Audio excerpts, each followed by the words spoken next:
Shalom Bapak Ibu, saudara-saudari yang terkasih dalam Kristus.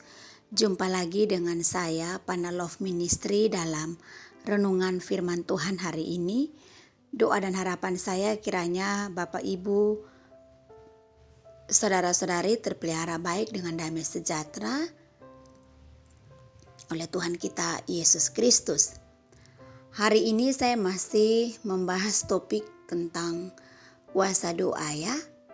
Saya mendorong Bapak Ibu saudara-saudari untuk terus mendengarkan renungan firman Tuhan di Pana Love Ministry, di mana kita akan membahas topik tentang doa, kuasa doa itu sendiri, dan kiranya mendorong kita untuk terus berdoa dan tidak pernah berhenti berdoa.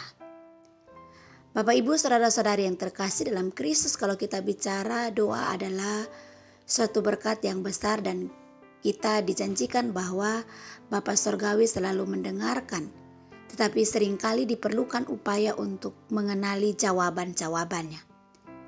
Pikirkanlah mengenai ini, Allah mendengar kita atau tidak. Tetapi menurut saya Allah selalu menjawab doa kita, meskipun jawabannya tidak, ya, atau tunggu. Jadi ketika dia menjawab dengan tidak mendengar kita, maka tentunya tidak ada gunanya. Mungkin Bapak Ibu Saudara berkata bahwa tidak ada guna untuk berdoa. Tetapi jika dia mendengarkan, ya dalam arti bahwa dia memang mendengarkan, kita harus memikirkan bagaimana untuk sungguh-sungguh berkomunikasi dengannya. Kalaupun dia tidak menjawab, tidak, tetaplah kita bersungguh-sungguh berkomunikasi dalam doa, mengenali jawaban dan terus maju dengan dan setia untuk berdoa.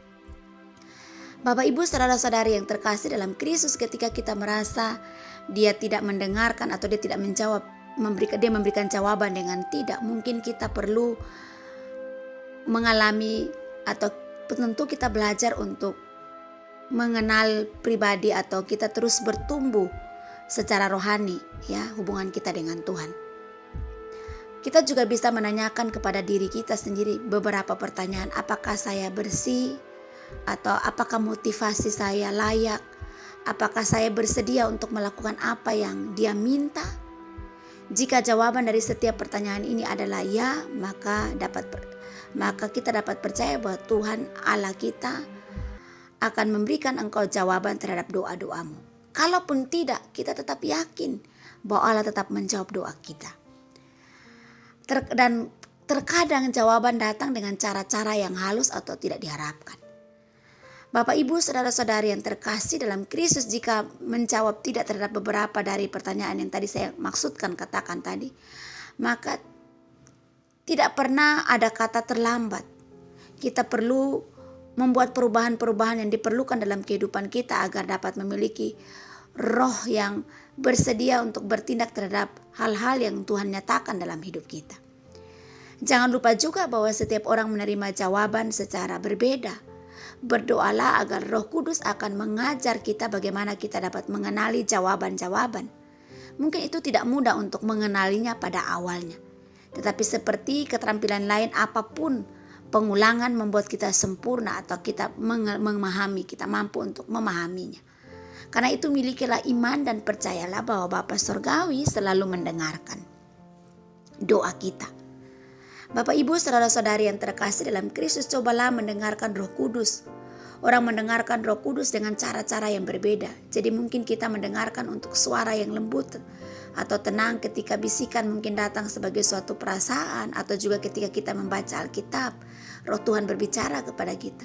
Saya tahu bahwa Roh Kudus akan memberitahu kita semua yang perlu kita ketahui dan hanya perlu kita dengarkan. Kalau tidak perlu, pasti kita tidak perlu juga untuk mendengarkan. Yang menjadi pertanyaan, bagaimana caranya kita mendengarkan suara Tuhan? Mendengarkan suara Tuhan sama dengan mendengarkan detak jantung Tuhan. Untuk mendengarkan detak jantung Tuhan, manusia tidak bisa dilakukan dengan sembarangan.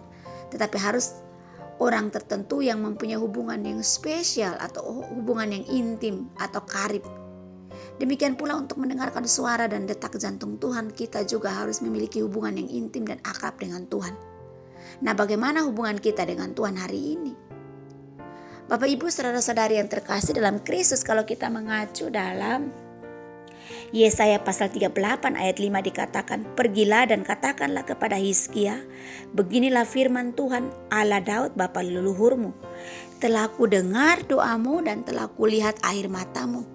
Sesungguhnya aku akan memperpanjang hidupmu 15 tahun lagi."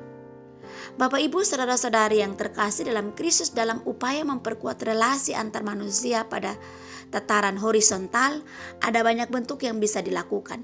Ada saling berkunjung dan pertemuan silaturahim. Dan ada acara weekend atau berlibur bersama keluar kota. Ada saling berbagi informasi dan lain sebagainya. Nah, di era digital atau di era digitalisasi, penguatan relasi bisa dilakukan melalui media sosial, WhatsApp, Twitter, Facebook, Instagram, Telegram, telepon dan sebagainya. Saling membagi persoalan atau pergumulan dan mendapatkan saran atau masukan adalah juga salah satu wujud komunikasi yang memperkuat relasi antar pribadi. Nah, dalam konteks kehidupan Kristiani, penguatan relasi antar umat seiman tentu saja bisa dilakukan melalui aktivitas gerejawi, baik dalam ibadah maupun dalam program aktivitas lainnya. Bapak Ibu saudara-saudari yang terkasih dalam Kristus, masa kini kegiatan gerejawi itu sangat banyak dan hampir terisi seluruh hari dalam seminggu. Ada ibadah hari Minggu yang di gereja besar bisa berlangsung 3-5 kali dalam satu hari Minggu. Ada kegiatan komisi, yaitu kegiatan kategorial dan non-kategorial, atau kegiatan panitia, kelompok kerja, tim, gugus tugas wilayah atau sektor, kesekretariatan dan lain sebagainya. Semuanya dikelola secara profesional oleh majelis jemaat dalam koordinasi seorang atau beberapa pendeta jemaat yang dipanggil secara full time oleh jemaat.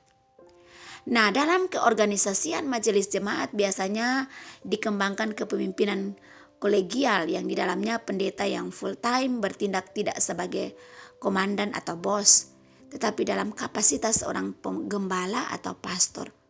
Nah, dalam perspektif primus inter pares yang mengkoordinasikan seluruh elemen agar berjalan dengan lancar.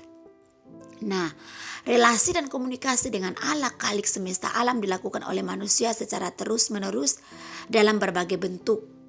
Relasi melalui ibadah, pembacaan Alkitab, pujian rohani, berdoa secara kontinu dilakukan baik di gedung gereja maupun di rumah atau di kantor tempat kita bekerja.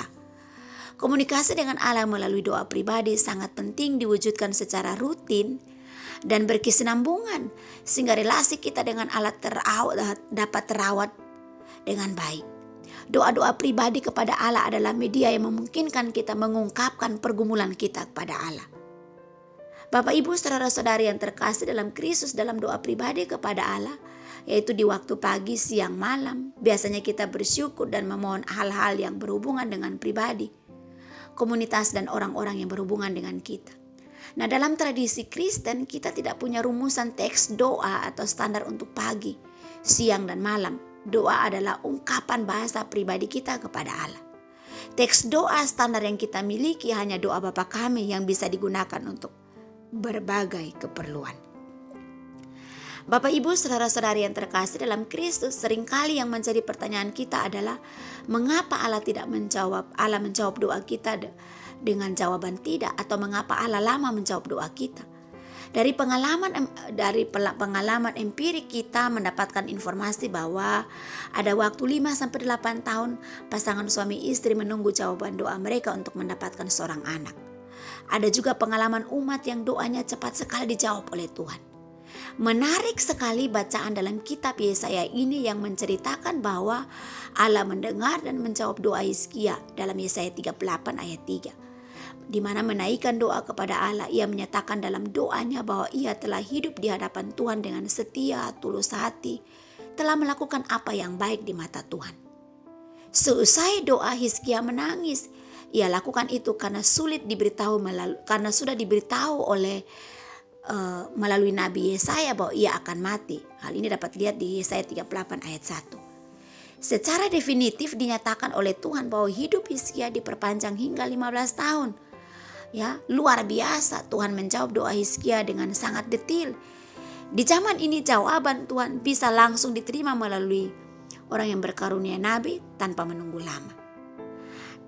Dari cerita Hizkia memang jelas sekali bahwa ia hidup dengan setia, tulus hati, berbuat baik. Kualitas spiritual seperti ini yang membuat Tuhan segera menjawab dan mengabulkan doa Hizkia. Hizkia juga masih diperlukan Allah untuk menata dan membangun komunitas Allah di tengah zaman. Tuhan menjawab doa umatnya sesuai dengan kairosnya, sesuai dengan agenda dan rencana Allah. Jawaban doa juga masih dipengaruhi oleh kualitas spiritual umatnya. Bacaan ini memberikan inspirasi bagi kita di zaman modern sekarang ini, bagaimana menampilkan kekristenan sejati yang setia dan mengasihi Allah seutuhnya. Perilaku kekristenan seperti itu yang membuat Tuhan menjawab doa-doa kita, memperhitungkan kedirian kita dan bahkan menambah umur kehidupan sehingga kita bisa mengukir karya terbaik bagi Allah dan sesama di sepanjang sejarah kehidupan kita. Karena itu mari terus berdoa dan berdoa sepanjang hidup yang Allah anugerahkan. Jangan pernah lelah untuk berdoa bagi diri sendiri, berdoa bagi orang lain, termasuk bagi bangsa dan negara kita yang sekarang ini telah masuk dalam kancah era politik menghadapi Pilpres pada tahun 2024 mendatang. Bapak, Ibu, saudara-saudari yang terkasih dalam Kristus, karena itu marilah kita senantiasa berdoa dengan tidak jemu-jemu.